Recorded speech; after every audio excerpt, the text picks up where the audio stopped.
You're listening to the Footy First podcast on TSN 1050. Champions live here.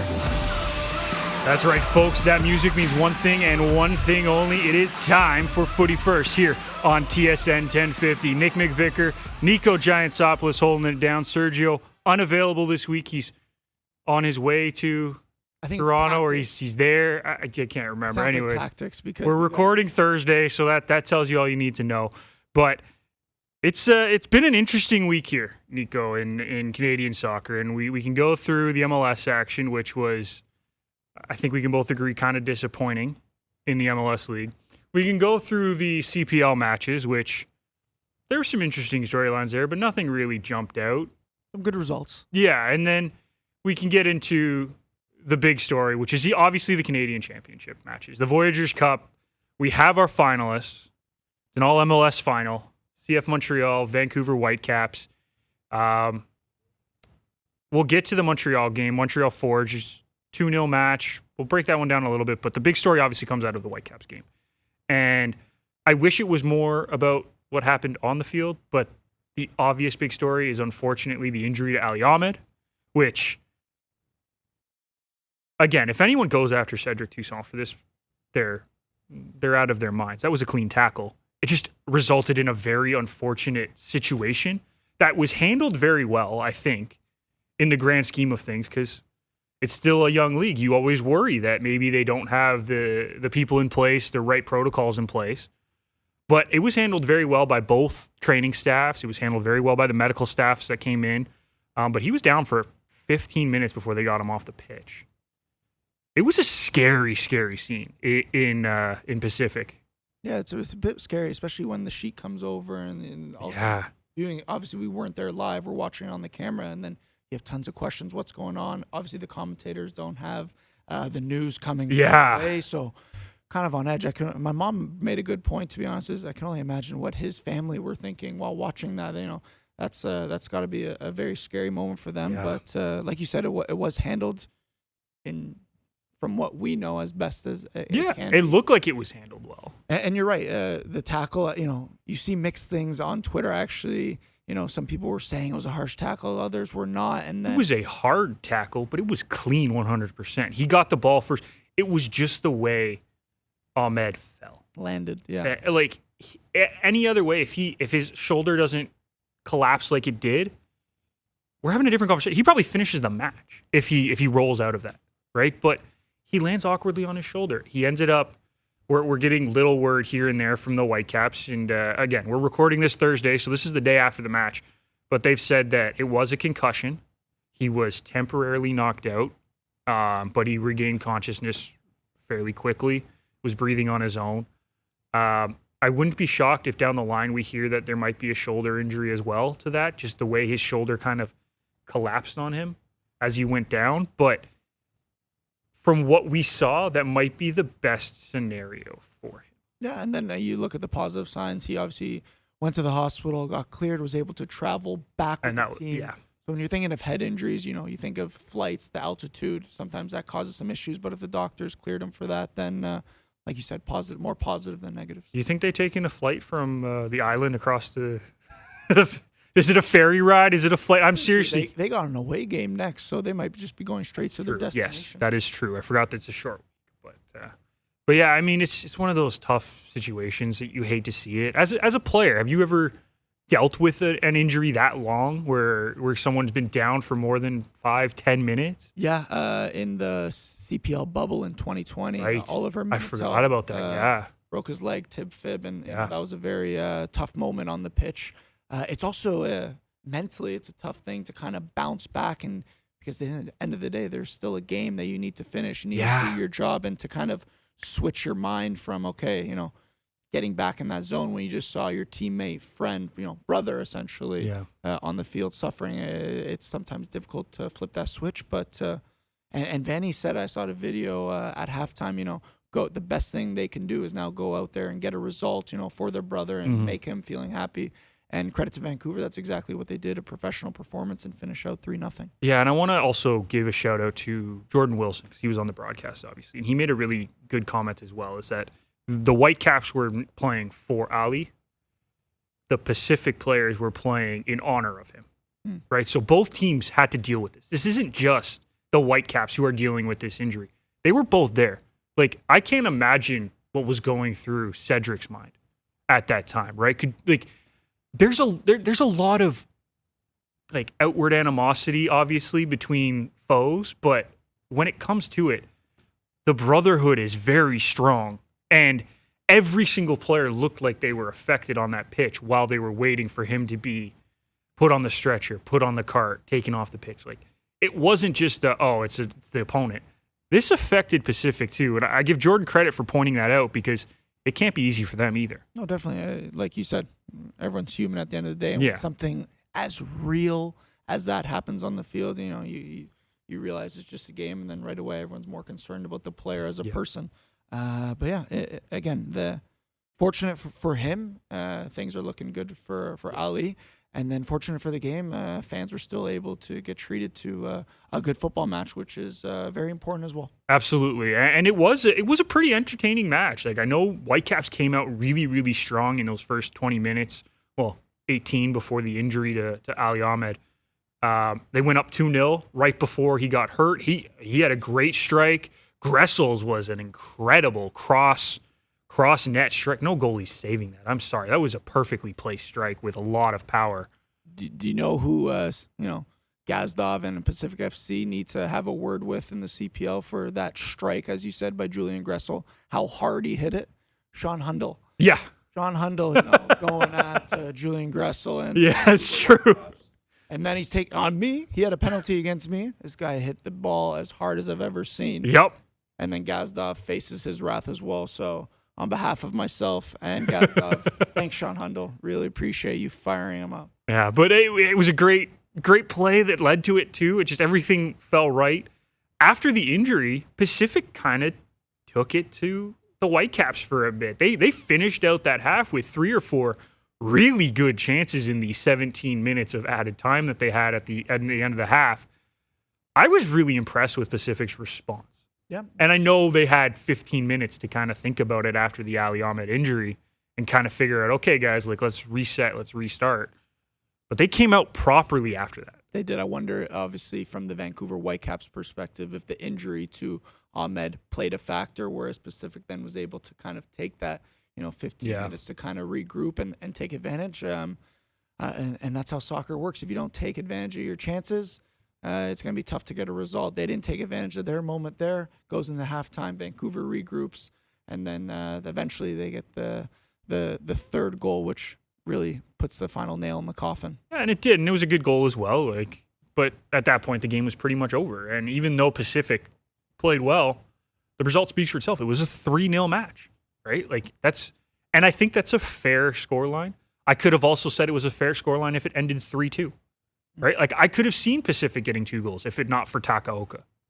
I thought he made a couple important saves. I'm not going to say complicated saves because I don't think any of the chances were like a full-out dive needing 2 hands to make a save, but they were important saves. They were critical saves. That's a sign of a good, competent goalie. Sometimes you just need your keeper to make the saves that he has to make. If we're going on the opposite end, probably the third goal against Pacific, Gazdov probably wants back. Probably. But then on the other end, Simon Betcher. This guy keeps scoring. He's on goals in the MLS. fire. He's scoring in the Can Champ. Talking to Alex Bizzari, who's their soccer ops there.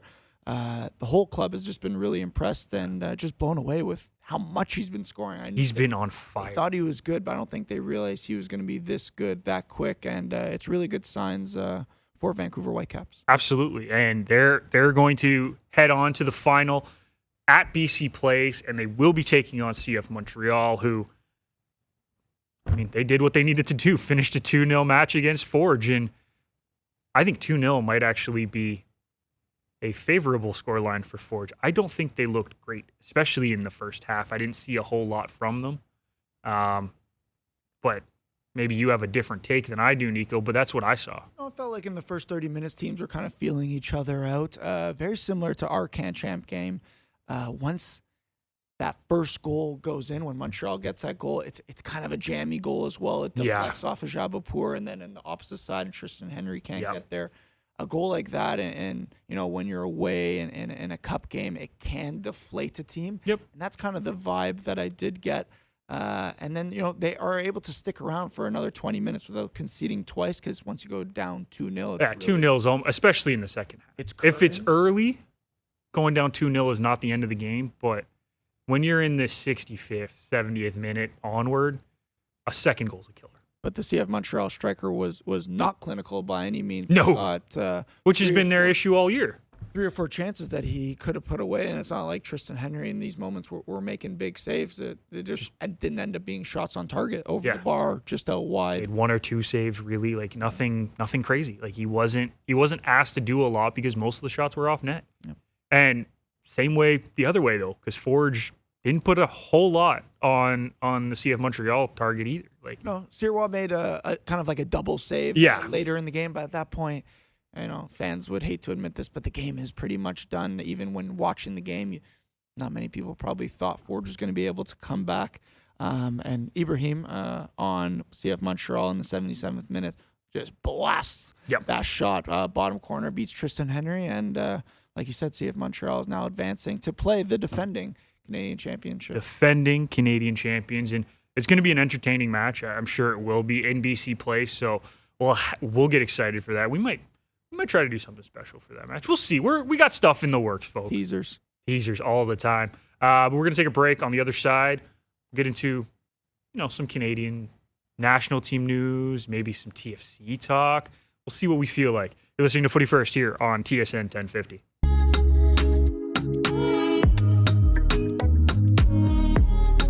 Welcome back to Footy First here on TSN 1050. Nick McVicar, Niko Giantsopoulos holding it down. Sergio Camargo unavailable today, but don't worry, we do have his picks for the end of the show, which, by the way, we did awful last week as a team. Not our best week, but we got 12 matches to pick this week, so we'll hopefully make it up. Another team that's not doing so great, like that transition. Smooth. TFC, they are imploding at the moment. And if it was just to play on the field, that's one thing. But that's no longer the case, as it looks like it's a soap opera off the field at this point in time. You get Bernardeschi making the comments post-match where he said, we look disjointed, we have no flow, there's no formation, like we just aren't playing well. Essentially coming at Bob Bradley for tactics. Coming at Bob Bradley, yeah. That's what it seemed like. It was. To be honest, that's what it was. Yeah, Bob Bradley didn't like those comments. And he clapped back. And he basically said, there's no point. There's no place for that in our squad, in our team. He's saying it was out of line. It was out of line. Which, what do you think? Is that out of line? No matter who the player is, the profile he has, the coach is the coach. And who am I to tell Bernardeschi, what he can and cannot say. But, just professionally, I don't think you need to say that to the media. That's not for the media to know. If he has those thoughts, that's a conversation he can have behind closed doors. If the team, knows about that conversation, that's fine. I think sometimes conflict is good for a group, but to oust it in front of the media, and I'm sure Bernardeschi now, looking back on emotions, were probably high at that moment. He would take it back if he had to, but doing it in the media isn't the best way to go about it. Especially, like you said, it's tough times for TFC. It isn't really going to help things, unless his end goal was he wants to get Bob Bradley sacked. Which, he wouldn't be the only one in Toronto that does. Not necessarily on the squad, but, man, fans have been absolutely ripping into Bob Bradley for the last 3 or 4 weeks, I would say. Not everyone loved him to start the season, but the last 3 or 4 weeks have made it painfully obvious some people want this guy gone. I'm not sure I'm there yet, but I did like his comments about what Bernardeschi said. And I'm going to read it like word for word so we can get the full take. He said, Fed was wrong for speaking that way after the game. It was a tough loss, a late goal after we had defended in a really good way. So he was wrong to speak that way 100%, and we've now discussed it inside the team. So I made it clear that was out of line. So it sounds like there was a conversation afterwards within the team, and I guess my question to you, as someone in a locker room, as someone who deals with these kind of emotions week to week, would you be okay with a leader like Bernardeschi is on this squad? Because let's be honest, he is a leader on this team. Coming in after a game, not saying it to the media, but coming in and saying what he said in the locker room post game. Yes, 100%. This is a guy that, like I said, I think sometimes conflict is good in a team and good things can come from it. So if this guy has played at the highest of levels, Juventus, Champions League, everything, Italian national team. Yep. If he sees something and he wants to just say it, and I think Bob Bradley as a coach needs to manage the players that he has in there. If he wants to say it, I don't think there's anything wrong with that. Sometimes the players have a different perspective, and it's difficult for the coaches to maybe see it. They're on two different ends of the team. So sometimes when players speak out like that, and it's maybe, a bit not going against it, but, having a little bit of a go at the coach necessarily, good things can come from it. Yeah. And don't be surprised if this is maybe a turning point. That's something that can turn TFC around. And I also want to point out, I thought it was very impressive how Bob Bradley handled this. Yeah. Some coaches, with the player that Bernardeschi is, making the money that he is, winning, the games and the career that he has had, some coaches might just cower it up and not really go back in the media and say, no, Bernardeschi was wrong for that. Yeah. He might just shove up. But for him to kind of come back with the comments like, no, he was wrong. He was out of line. We've talked about it. We're good. Internally. I think that actually shows some balls from the coach. I agree. And it shows everyone in Toronto land and TFC land that he's still in charge. Yep. And that Bernardeschi and Signe aren't taking over this team. So it's a good way to manage the control and the power structure going on in that locker room. I agree, and I think the next question is what's next for this squad? Like, they're on a tailspin, obviously, and there's lots of questions about if Bob Bradley's future is with this team or if they need to let him go and try to find a different answer at the coaching position. And listen, I'll be frank, when he was hired, I didn't think he was a long-term answer for TFC, right? He's a really good MLS coach. I'm not going to say a great coach because I put that great coach as like the ones who are consistently getting their teams to deep playoff runs.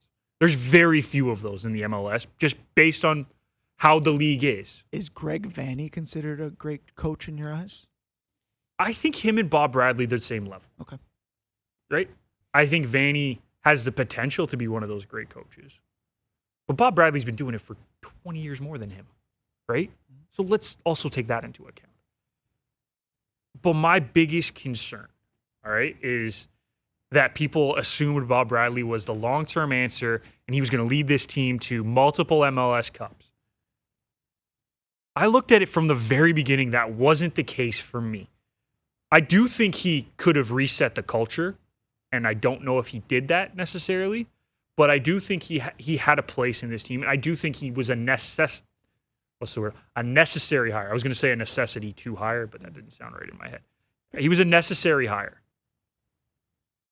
But I don't know how long I thought he was going to be here, whether it was going to be a 3, 5, 8-year plan, or if it was more a 1 to 2 year, let him reset things and then bring in a guy that we think we can go down the line with. Because I don't think Bob Bradley's that coach for TFC.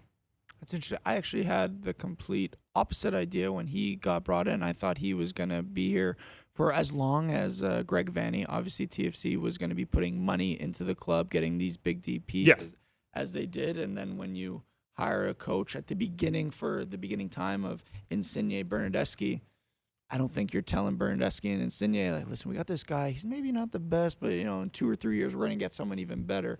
So in my opinion, I thought that brought Bob Bradley a big name. He had success with LAFC. He was able to control, players of high caliber like Vela and get the best out of him. And for me, that's just kind of what's not clicking with TFC. Yeah. I think big picture, people need to calm down a little bit about TFC. They have tons of injury problems. What's the most important position or, positions on a soccer Down the middle, down the spine. Down the middle, down the spine. Midfielders especially. Midfielders are the center, mid, center backs. They're the engines of the team. If a car doesn't have an engine, it doesn't move. Right now, in my opinion, my humble opinion, TFC's best 3 midfielders right now are injured. You got Michael Bradley, Jonathan Osorio, and I'm including Vasquez. Vasquez has proven time and time he's kind of like Jeremy Gagnon-Lapierre that can keep the ball ticking as well. Had to give your boy a shout out. You could put a guy like Mark Anthony as well, who's had a good season so far for TFC as thing. But again, you're missing 3 experienced guys as well who might be able to balance out that locker room right now because you have incredibly, big experience in guys like Insigne, Bernardeschi, and then you have these new young guys. Like, we're kind of back to the TFC that we were watching at the beginning of last year. Yeah. A bunch of young guys mixed with some older guys, and they just couldn't make it click. So first and foremost, we got to remember that TFC is going through injuries. But at the same time, it's Bob Bradley's job to get the best out of his players. And right now, he's acknowledged he's not doing that, but it's not to give up yet. Like I said, the MLS is still very tight. They're not too far out of a playoff. And you get some of these injuries coming back and, going through a bit of good form, things can change. But it starts one game at a time, and they got another opportunity this weekend. Yeah, and I look at this squad, and you mentioned the midfielders, and I want to give credit to Brandon Servania because I know he's one of those young guys. He's done a great job fitting in with this team, but he's one of 4 guys that you need out there. And right now you have maybe 2 of them. Because Kay's even kind of hurt too, but he's playing. Servania's kind of hurt, but he's playing. They're 2 of 4, and I think Oso and Bradley are the other 2 that I think need to be on the pitch. And Vasquez is the perfect guy to come off the bench or spot start or whatever. But you're missing 2 of the big 4 for me, and that's an issue. And then you throw in the fact that the center back pairs have been just not working this year. Also makeshift. Richie Larea, the best right back in the MLS. But you add on injuries there, but they're also just not playing well, even when the guys were healthy. It's just asking for problems. And as good of a coach as Bob Bradley might be, there's no coach who can coach when you have 8 injuries and guys not showing up. That's an interesting one. But for sure, injuries sometimes. Even Martin Nash at York United, I'm seeing it from a different perspective, but another team. Sometimes you have a good team, you have all these injuries, and you're just shifting these lines, just trying the best as you can. Exactly. But it's another a problem. problem for TFC, where are the goals coming from? The strikers aren't scoring. They've been awful. So some of the blame needs to go on the players. I think it's a bit of a Toronto cop-out that they just love to blame the coaches. Yeah. At some point, the players need to step up. They're getting paid all that money. And the strikers, you know what? They got the best position on the field. They got all the glory. They can miss 9 chances and score 1, and they're the hero. But for real, it's their job to put the ball in the back of the net. And if, guys like Ayo can start putting away the chances, these results aren't looking as bad as they have been. Yeah, I think the biggest issue, let's say, so TFC right now, what's their record? I just want to make sure I got it right. Because they're 2-5-7. So they've drawn 7 games. They've only lost 5 out of 14. Just humor me and say that 3 of those end up being 1-1 draws or 0-0 draws. Are we having the same conversation? They're 2-2-10. Are we having this same conversation? It puts them tied for 10th in the East, depending on the games. I don't know which 3. That's why I look at the defense, the center backs having the issues and putting blame on them. And you're right, the forwards as well, because 1 goal either way could draw games. There's been 2 0-0 draws so far this season. Right. With how much money? They have 7 draws, which does kind of surprise me. It doesn't feel like they have 7 draws. Feels like they have 10 losses, but that's not the case. I just look at it, I'm concerned that people are jumping to conclusions because of what we've just said and are looking to create problems. It's the Toronto market, right? We hear it in every sport. Man, look at what's happening in the Toronto market currently, okay? We have the Leafs have no GM, have no idea if they're going to bring their coach back, have no idea if they're bringing any of their staff back. Then you have the Raptors who don't have a coach because he didn't see eye to eye with management or whatever they want to believe. And the Blue Jays are currently have losers of 7 of their last 8 on Thursday. And people are asking about the coach. And York United doesn't have an owner. You guys part of that Toronto market. I know, but you guys are playing positive right now, so I don't want to bring you down with the rest of them. Just calling a spade. Right? Even if you want to go with the Marlies don't have a coach right now. They have no coaching staff. So it is the market. It is a tough market to be a coach in. I'm not going to deny that fact. Did I think he was a long-term option? No, I said that already. I honestly thought he was going to be a 2 to 3 year plan, and then Michael was going to just take straight over. But interesting. That's an interesting theory. But that's just because he's from his dad. But it's just more because I think Michael's taking over whenever he's done anyway. So I think Bob Bradley was the perfect stopgap because you could transition nicely between Bob and Michael because son, father, they're probably talking a lot anyway. You're not going to have a complete 180 of tactics sort of thing. You could build off of the tactics, and Michael would know, okay, maybe this didn't work, but we're going to just transition a little bit. So that's why I'm like, okay, maybe that was the plan. Michael's been one of the best players this year, so that plan is out the door. Yeah, and it shows because Michael's getting a lot of flack. I'm calling him Michael like I know the guy. Bradley was getting a lot of flack. I know, but the problem is we have Bradley. There's two of them. The player Bradley was getting a lot of flack, in the offseason. This season, now he's not the one. He's getting old. He's too slow. Look how this TFC team looks without him. Obviously, Osorio as well makes a big difference, but Michael Bradley is still the engine of that team. I still believe he's still the leader. He's still the captain in that dressing room.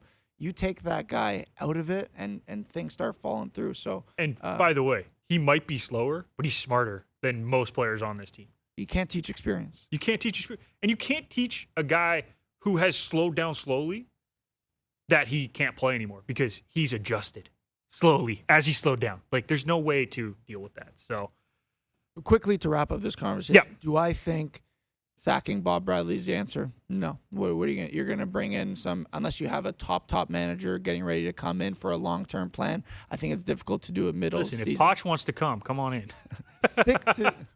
Stick to the team that you have right now. Go, stick with them through this hard time, through the injuries and all that. See what happens at the end of the season. I bet you with this team, you get a bit of confidence. Summer in Toronto is coming. The vibes are flowing. Couple wins under your belt. Couple million in the bank, and this season can turn around. So I said it last week. I'm going to say it again. I haven't lost faith in TFC. It's a rough patch, but if you've been a part of professional sports, there's ups and downs. But eventually, you got to go down and you shoot back up. And if you could stay at the top of the mountain for longer, then you'll be in a good spot. I'm a little shocked that they're favored in their game this weekend. I just like a little shocked, just because of everything going on with all the injuries. Well, DC United might be the only team that has more injuries than TFC. Fair, but I still don't get why they're... Anyways, well, that's besides the point that we're trying to make. So it's not the sky falling, but there's red flags in the camp, for sure. And it's up to the staff and the team to figure out the plan. For sure. And hopefully they do. For sure. And with that, we will put that conversation to bed. We're going to take another break. On the other side, Niko, the Canadian men's national team, announced their preliminary rosters for the Gold Cup.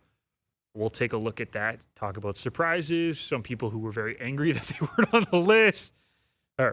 Fans were angry we weren't on the list. Anyways, we'll get into that on the other side. You're listening to Footy First here on TSN 1050.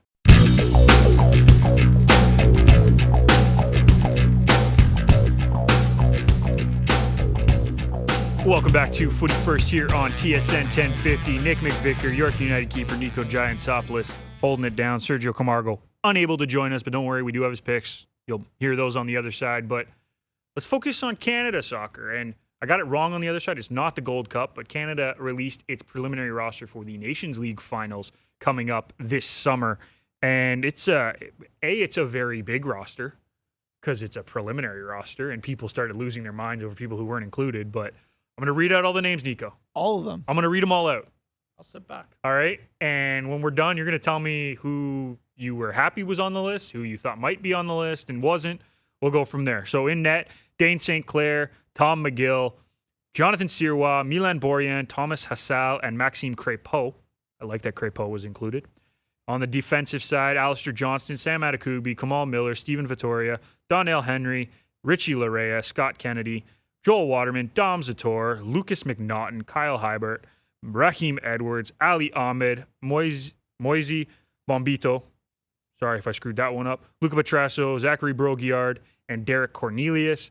In the midfield, Mark Anthony Kay, Stefan Eustachio, Liam Miller, Jonathan Osorio, Ryan Raposo, Sean Rea, David Wotherspoon, Sam Piette, Ishmael Kone, Aiden Morris, Victor Lattori, Matthew Chouanier, and Jaquil Marshall-Ruddy. And then up front, where a lot of the big names are, Alfonso Davies, Jonathan David, Kyle Laren, Luca Koliosho, Junior Hoylett, Tajon Buchanan, Ike Ugbo, Jacob Schaffelberg, DeAndre Kerr, Jaden Nelson, Jason Russell Rowe. I always get that one wrong.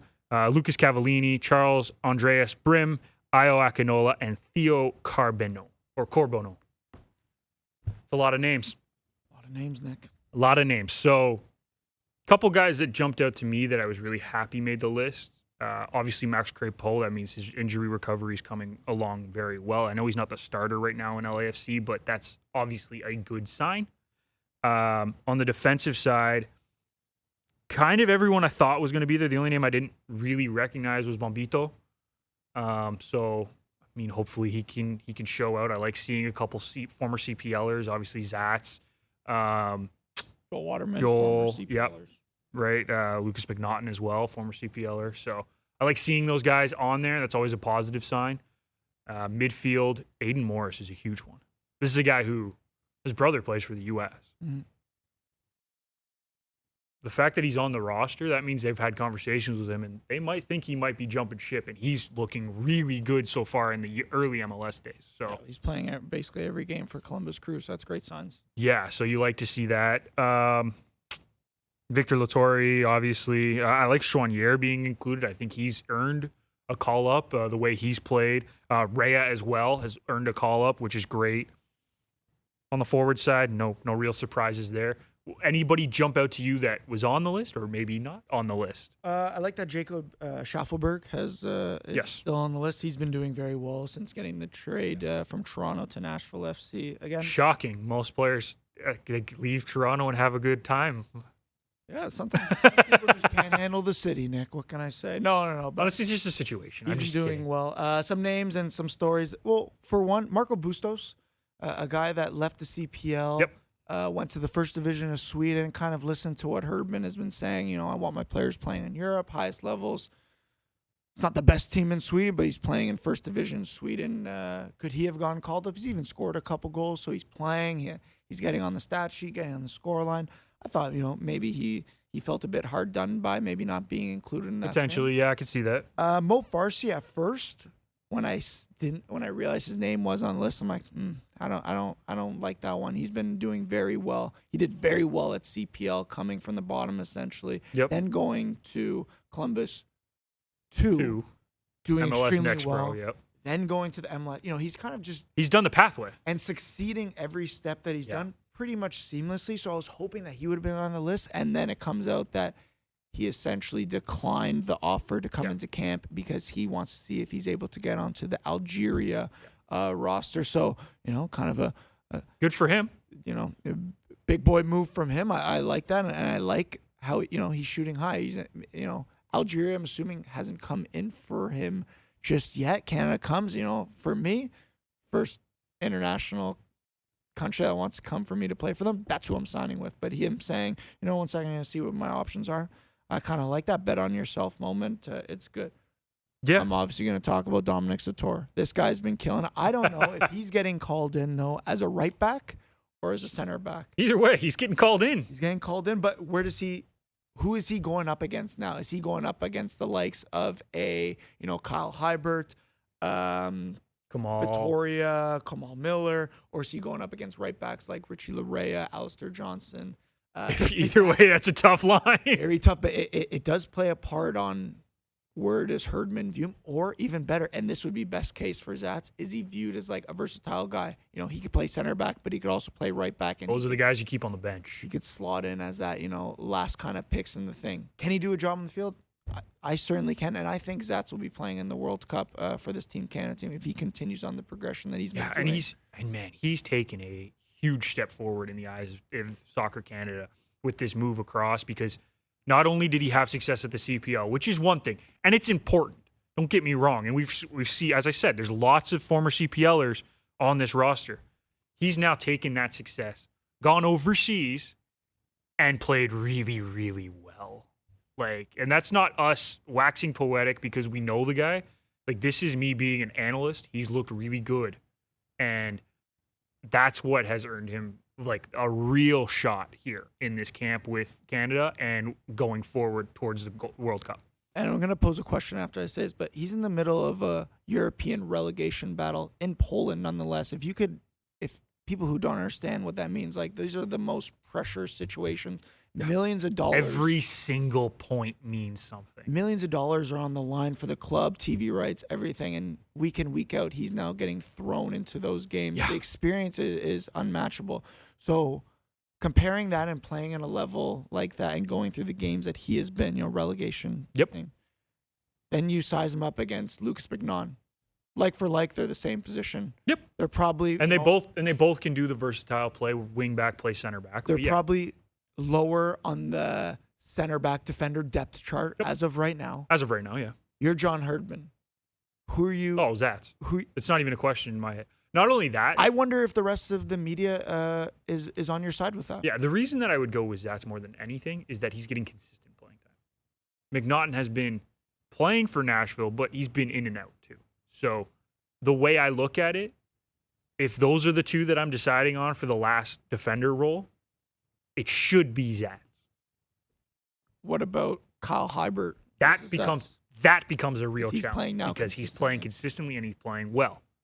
So that becomes a real question. Or a team that's having success as well, because that does play a part. Exactly, right? So that becomes a question, and that's where it'll come down to the actual camp. Mm-hmm. Because I don't think you can make that decision based on just how they're playing at the club right now, because I think in that regard, they are equal. And then it poses another question. If we're looking at the defenders, a guy like Daniil Henry, who's basically hasn't been playing for Minnesota in the league, is he now still higher because of what he's done for the national team previously to this? And is he still above a guy like Zats, Lucas Mignon even, and Kyle Hybert? At what point do you say thank you for the guys that have done the work for the thing? But it's like right now you're just not at the level as these guys are. And if you could find yourself and get in a different situation, obviously you're still in the mix. You're still in the preliminary roster, but getting called into the camp, How many of these guys get called into camp? That's my question. Do all of them come to camp? All these guys from the preliminary roster? Yeah, because think about all the European guys aren't going to be in. I don't think so. I believe it's going to be around 26 okay. guys that get called in. I just wasn't sure if the camp was bigger and then the roster for the actual finals was smaller. I think every camp is, around 26. Okay. 26 players. Because, yeah, I mean, the way they're playing, I actually really like Daniil Henry. I think he's a great guy. He's not making my camp. I'm taking all three of those guys that you just said over Daniil. Because it's a new right cycle now. Previously in the winter, it was a different cycle, and Daniil got called in, rightfully so. He did basically all that hard work to get that team into the World Cup. He's a part of that group. Yeah. We're in a new cycle now. Yeah. Players have advanced, and they're in different situations now. Now, I would love Herdman to look at it from a clean slate, unbiased, and pick the best players. Yeah, and I don't think that you tell Daniil, hey, like this is the case. We're keeping you on as injury safety, right? But that's basically what he is in my mind. Like if one of these guys can't go, that's the guy I call in because of his experience with the team, as opposed to trying to find a young guy who might not have the experience, might be playing more, but I would be taking Daniil as an injury replacement as opposed to a starting guy on the roster. Does that make sense? Yep, no, definitely. So those are kind of the things that pop up to me. Finally, let me just point this out. Friend of the show, Luca Petrasso. Yes. He's been this thing. I think he's been doing great since going to Orlando. He had a bit of injury trouble over he started off a little up and down, but for him to get called in the thing, it's Herdman giving credit to a player that's done all the right things, and good for him for making this preliminary. Will he make the actual camp? I'm not too sure, but that's a step in the right. That's a tough spot for him to try to make that camp on that position. So I don't know if that's going to be. It's something to build on, though. Yeah, absolutely. 100% that's something to build on, and we'll see how it goes. We got one more break here on the other side. It's prediction time, and as I said, we got a lot to improve, so we'll see how that goes. You're listening to Footy First here on TSN 1050.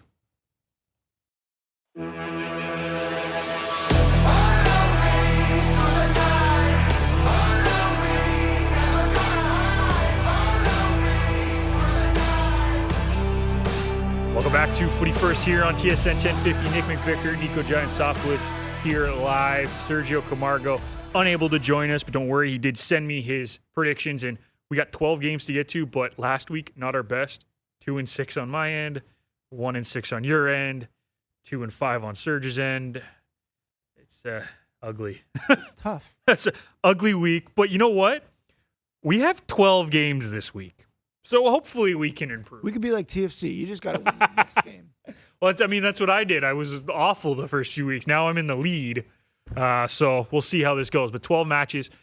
Let's start off with Sergio's. He sent us a video, so here's his. Hey, Footy First fans, we got a lot of games this week, so let me make this short and sweet. We got Atletico Ottawa Forge. I'm going Forge. Toronto FC, DC United. I'm going tie there. Come on, TFC. CF Montreal, Inter Miami. I'm taking Montreal at home. St. Louis Whitecaps. I'm taking St. Louis at home. Pacific Halifax. I'm taking Pacific at home. Going heavy on the home teams here. York and Cavs, that's our game of the week. So I'll let Nick have all the fun there, predicting that one. Vancouver FC, Valor FC. I'm taking Valor FC away. Toronto FC versus Chicago Fire. I'm taking Chicago Fire. DC United, CF Montreal. I'm taking DC United. Whitecaps, Houston Dynamo. Let's go Whitecaps. Forge and York. This is a little Ontario upset. I'm going York. Come on, Niko. Only after a defeat to Cavs, though. Vancouver FC versus Pacific. I got to go with the stronger hand here, and I'm going to go with Pacific. Enjoy. There you have it. He did 11 matches because obviously our game of the week, we're doing something a little different this week. We're going to predict your match. And it's the match that you guys are playing against each other. So I'm really the only one predicting, so it's a little weird for me, but we'll see how it goes. But 11 other games here, Niko. Let's get right to them all. Ready? Atletico at home to Forge. I'm going to go a draw in this game. I think Forge is going to be tired after the Can Champ game. So, draw. Atletico will probably sit back as they do. Yeah, and you know what? I kind of like the draw in this one as well for the exact same reason. It's just a lot of matches for Forge in the last few weeks. It's going to catch up to them eventually, right? It's a banana peel game for Forge. They could lose this one, and no one should really worry. TFC at home to DC United. I got TFC to take the win on this one. Come on, boys. Up the Reds. I'm going to take a draw just because, as you mentioned earlier, DC, lots of injuries too. I'm going to go draw. CF Montreal at home to Inter Miami. I'm going to take Inter. I'm going to take the draw on this one. A draw on this one, yeah. And I'm going to take Inter Miami. So I think we're on the same page. I think you like it either one of those options, but I think we're going to go that way. Check out the edge. St. Louis at home against the Whitecaps. Ooh. For the same reason of Whitecaps having that midweek game, I'm going to go St. Louis, and they're at home as well. Yeah, I'm going St. Louis in this one as well. Also the Ali Ahmed injury, how much is that going to mentally affect the team? Like that's a lot. So could do the opposite though. Could do the opposite, but in a short week, I just worry about that. Pacific at home to Halifax. Pacific taking the win. Saw a random stat. Did you know Halifax has made the most passes this year in the CPL?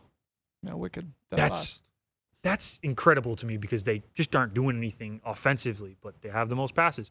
I'm taking Pacific as well. Skip your game. Vancouver FC hosting Valor. Valor just to take the win there. Yeah, I like Valor in this one as well. I think they're starting to find their footing. So. Vancouver FC dealing with issues, injury issues as well. Exactly. TFC at home to Chicago Fire. I got TFC to win. 2 games in 1 week, 2 wins. I'm going to go the Fire in this one. I took the draw against DC, but the Fire have some potent offensive players. If they get a chance, they'll take it. DC United hosting Montreal. Draw. I'm going to take Montreal in this one. Whitecaps at home to Houston. I'm also going to take a draw in this game as well. All right. 2 great keepers. These are 2 of my favorite keepers to watch in the MLS. Takaoka, I've really enjoyed watching him. And Steve Clark, OG for me. This is the first keeper I looked up to. Steve Clark in goal. Any young goalkeepers that have a chance to watch this game, watch the way these 2 compete. Yeah, I'm going to take the Whitecaps. I like how they've played, and I think one game after the Can Champ game, that'll give them a bit more of a boost. That's your game, so we're going to skip that one. It's Forge United, York United. I'm taking Forge in that one, but I think it's going to be like a 1-0 game. Like, both teams are coming into this playing much better. So I like this match, but it's going to be a tough one for you guys. Inside info on that one, but I'm not going to. Vancouver FC hosting Pacific, the BC Derby.